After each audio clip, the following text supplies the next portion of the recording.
Dous son os esteos que terman da nosa tradición musical.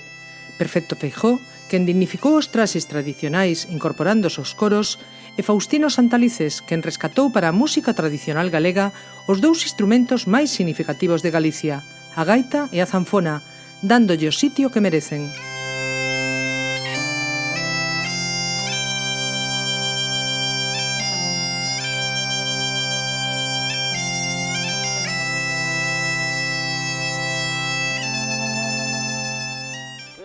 Pois a figura de Faustino Santalices realmente fai capítulo isolado no que é o mundo da zanfona, non só en Galicia, senón no resto da península. É dicir, foi unha figura que tamén afecta ao desenvolvemento da zanfona en Portugal e no resto do Estado español. Non?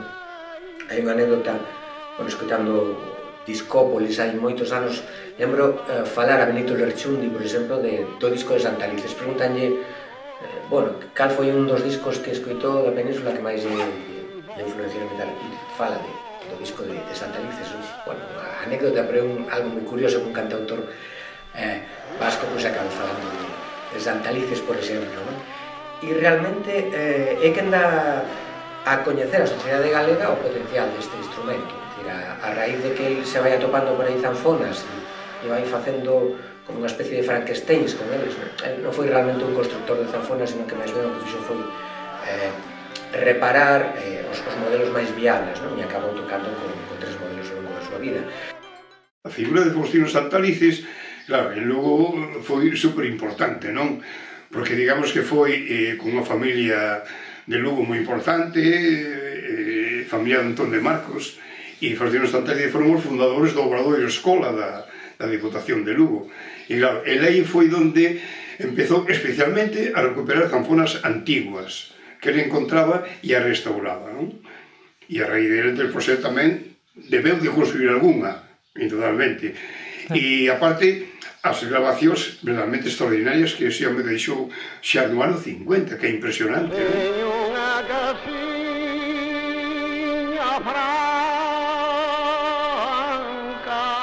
Son moitos os espazos que marcaron a biografía de Santalices. Cadós, lugar de nacemento en Bande, Vilanova dos Infantes na casa do seu tío mentres estudaba no colexio dos Escolapios de Celanova, Mourillós, aldeiña na que vivía o gaiteiro de Penalta, que o avezou no coñecemento da gaita. Lueda, tamén en Bande, lugar onde atopou unha bella zanfona que o animou a aprender a tocala. Máis tarde Santiago de Compostela, onde estuda a carreira de Dereito. Logo Barcelona e novamente Ourense, onde desenvolve a súa actividade profesional como secretario dos gobernos civís. Porque Faustino Santalices é, sen ningunha dúbida que empañe a súa biografía, a figura clave para entender un proceso longo no que a dignificación do noso folclore precisaba da súa xenial aportación. Creo que hai unha palabra que é precisamente o amor á música tradicional, o quererlle demasiado os instrumentos. Eu creo que Faustino foi ese. Faustino era un home, digamos que económicamente era un home que non necesitaba, non sabemos o que era, non? Era un home importante, estudiado naquela época, e en cambio, mira ti por onde era un artesán, que era o de Faustino Santalices. É unha historia logo moi curiosa, importante e bonita, non? E entonces el, claro, ao ir para a Diputación, quiso dar un xeito tamén transmitir, non? Aí está Paulino Pérez, está Goyanes de Monforte, xa desaparecidos, había un tal Liz de Gontín, eu recordo eses tres, foron especialmente os alumnos que el tivo, o cual Goyanes seguiu en Monforte e Paulino Pérez seguiu co Obradoiro da Diputación.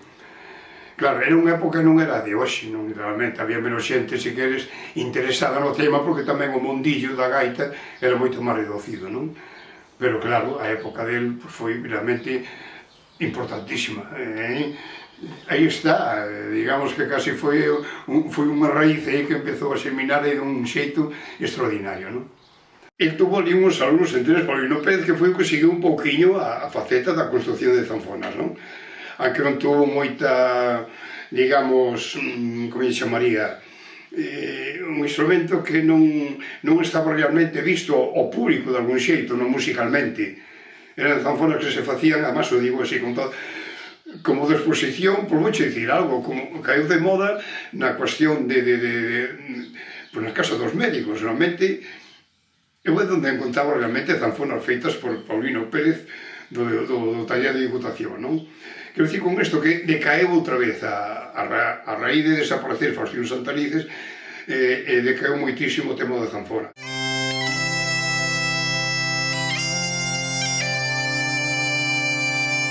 Santalices foi o artesán que mellorou a sonoridade instrumental da gaita e da zanfona.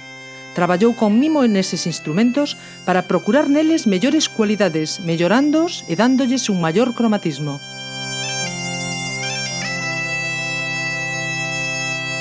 Se mellorou enormemente, se recuperaron pois tonalidades que non existían, se recuperou sonoridades, pois non sei, con dun sonido moi especial, con un timbre realmente moi elegante na gaita, de feito está, demostrado está, e pois que che vou dicir, en fin, hoxe o mundo da gaita en Galicia, pois eu creo que un dos máis importantes que hai, xa non digo a nivel mundial, pero a nivel europeo, foi posiblemente unha das tradicións que máis evolucionou de toda Europa, o que é o mundo, especialmente o mundo da gaita. E a zanfona, hoxe en día, se pode dicir que está totalmente viva, porque hoxe hai moitos colectivos que a utilizan, hai moitas escolas de zanfona, hai constructores, artesanos de zanfona, que antes non había.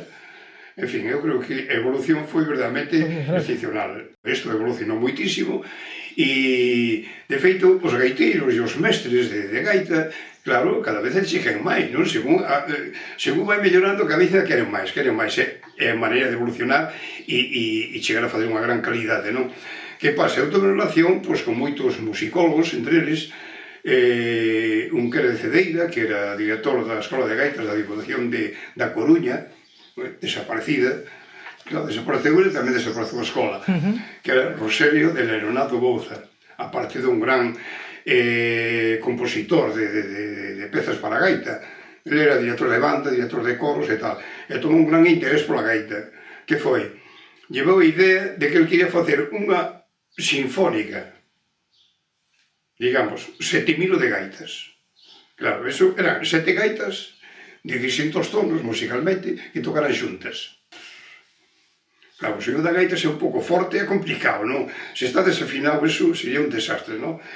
E, bueno, ao principio non, digamos que non cuajou ben, pero ao longo do tempo eso conseguiuse, o facer distintas tonalidades que non existían, acompañadas das que había xa en efectivo, non? Que eran 3, realmente eran 3. E iso chegou a mellorar moitísimo, porque mellorache as antiguas e as actuales. E se conseguiu facer concertos con 7 gaitas distintas en música en Compostela, que non ali non podes ir así de coña, non? Hai que ir un poquinho en plan serio. E foi un éxito.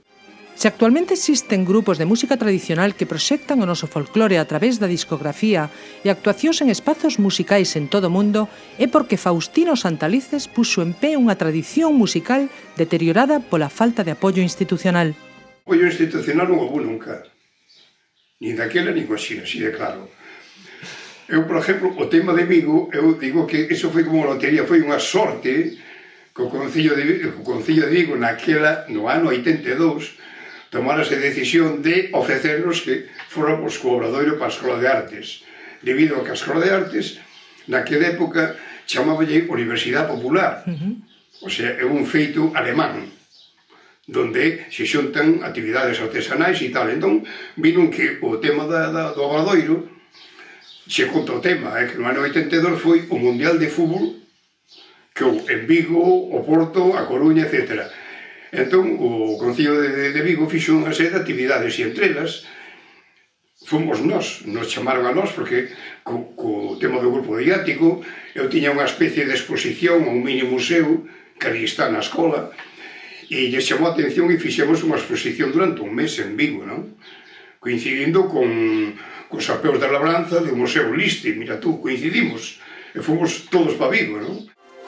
Formacións como Berrogueto no seu tempo, Milladoiro, Son de Seu e outros moitos que incorporaron no seu repertorio musical instrumentos da nosa tradición folclórica ou Treixadura que popularizaron con notable éxito o noso cancioneiro popular son referentes nese resurdir do noso patrimonio musical. Moito tivo que ver con isto o Obradoiro de Instrumentos Musicais Populares que dirixiu Antón Corral na Universidade Popular de Vigo durante 35 anos, ou actualmente a Escola Municipal de Música Folk e Tradicional, na que imparten clases músicos como Anxo Pintos ou Xoaquín Sesteira.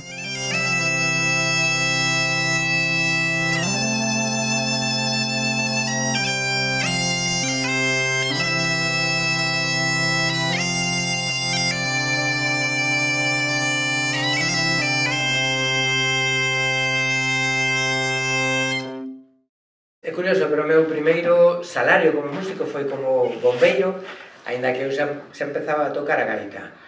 Realmente foi o que me salvou para o mundo da música, porque eu empezara tocando o piano, e indo ao conservatorio, pero a verdade é que a miña experiencia no conservatorio non foi demasiado boa, vamos a deixar aí.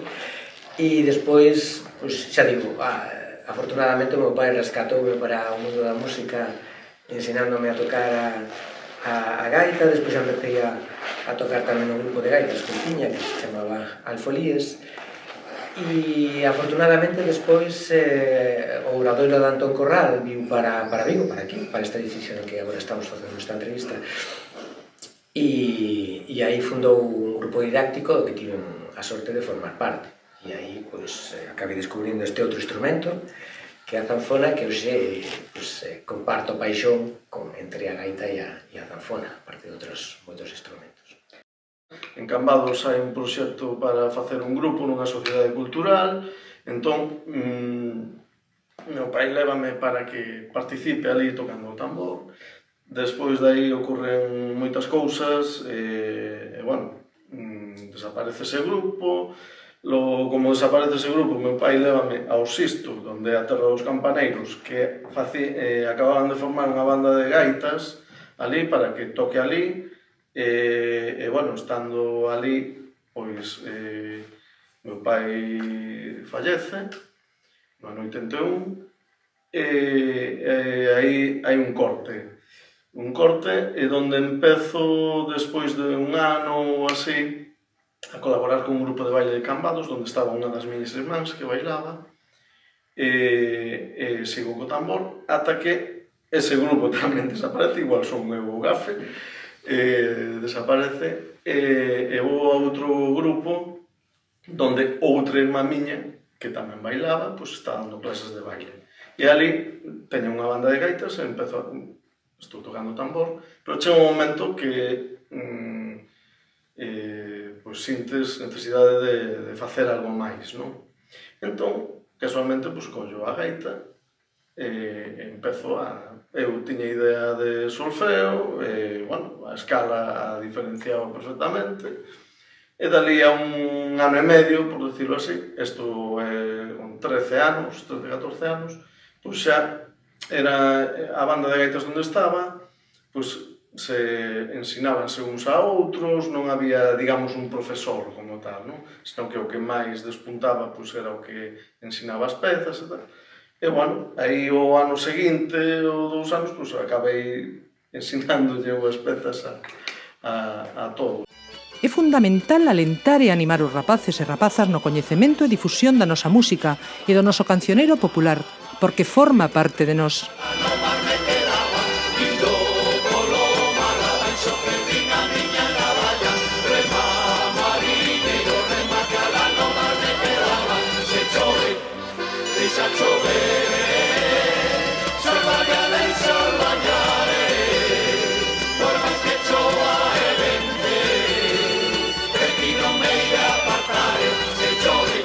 O grupo didáctico, por exemplo, para que teñas unha referencia, en fin, o primeiro grupo didáctico naceu en Ortigueira, na miña etapa de Ortigueira, ali formei o primeiro grupo didáctico, debido precisamente pola importancia que tiña mostrar a xente instrumentos que, como a zanfona, especialmente requinta pito, que se descoñecía, a parte da gaita, non?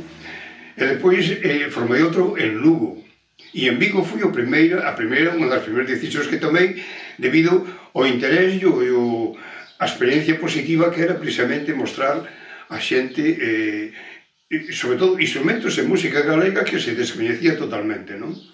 Hai centros e centros de escolas. Eu estou rodeado aquí totalmente, estou rodeado de escolas de gaitas aquí. E estou rodeado de gaiteiros, é unha zona que é un privilexio. Pois che vou dicir, aquí a 2 kilómetros hai unha banda de gaitas de 40 componentes, a 3 kilómetros, 1 kilómetro máis, hai outros de 50, a 2 kilómetros e medio hai outra tamén de 40 non sei cantos. O noso legado musical non debe sufrir o deterioro que noutrora aturou.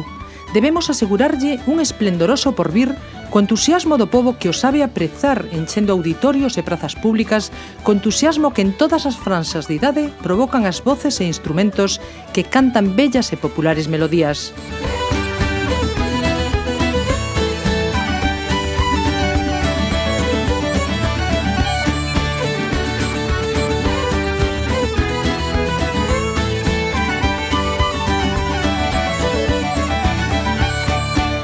A zanfona foi moi maltratada en tempos non?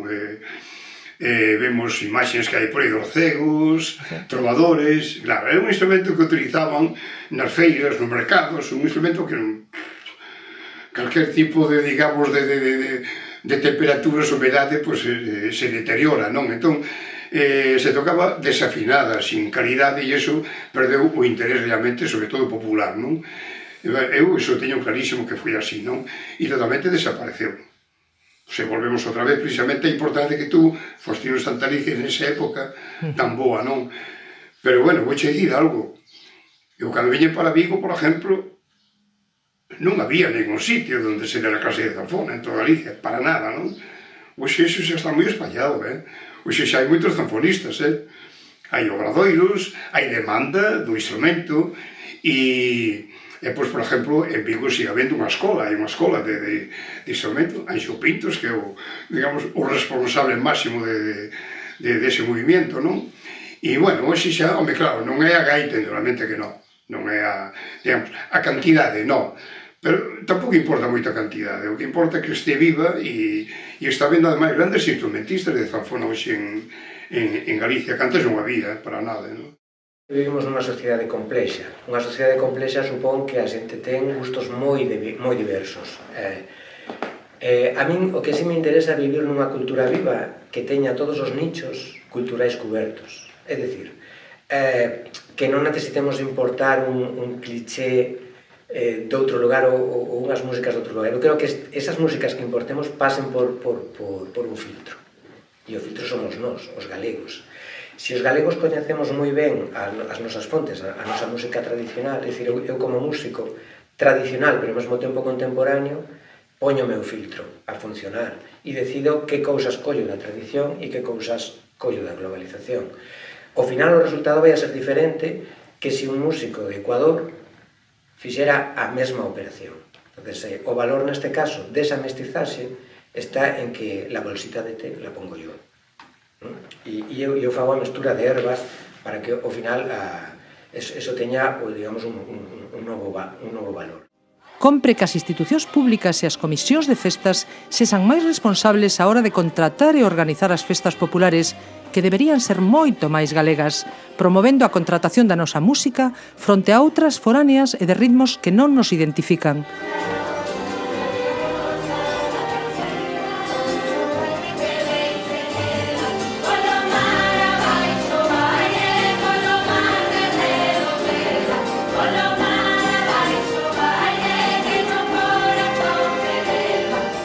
Deses valores, ao mellor, se apartan, digamos, da música con denominación de orixe.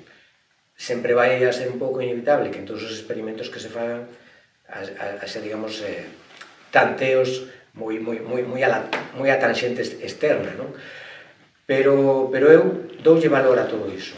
Para min ten valor que de repente os músicos tradicionais se poñan a Tanxugueiras, por exemplo, é dicir, que fagan un vídeo no que incendian un coche. É dicir, son tres mulleres poderosas, non? E aparte estamos introducindo tamén outra cuestión, que é a cuestión do xénero. É dicir, estamos vendo a mulleres que realmente se poñen diante dos micrófonos cunha forza e con un power absolutamente brutal, non?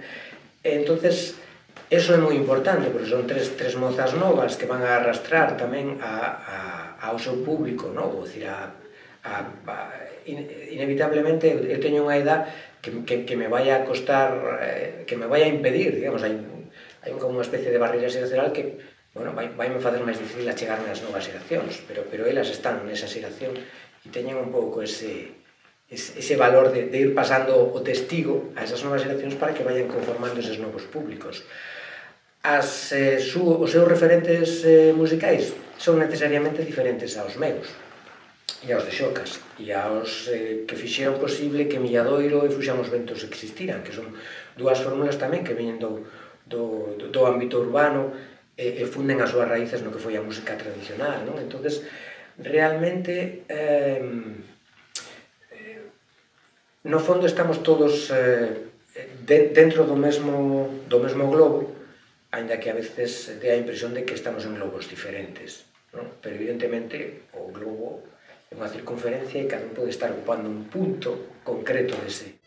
Galicia necesita de 1000 festas máis para a lingua e para a cultura.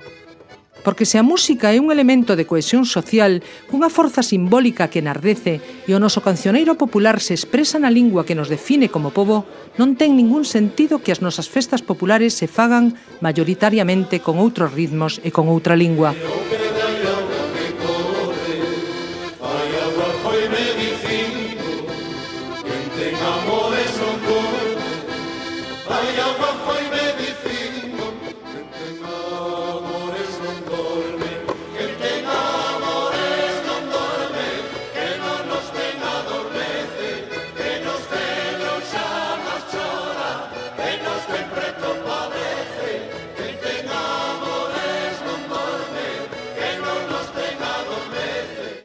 Vamos de falar que espallan máis a música tradicional, que apoyen asociacións, eu creo que deberían de estar un poquinho máis miradas precisamente polas institucións, creo que deberían, creo.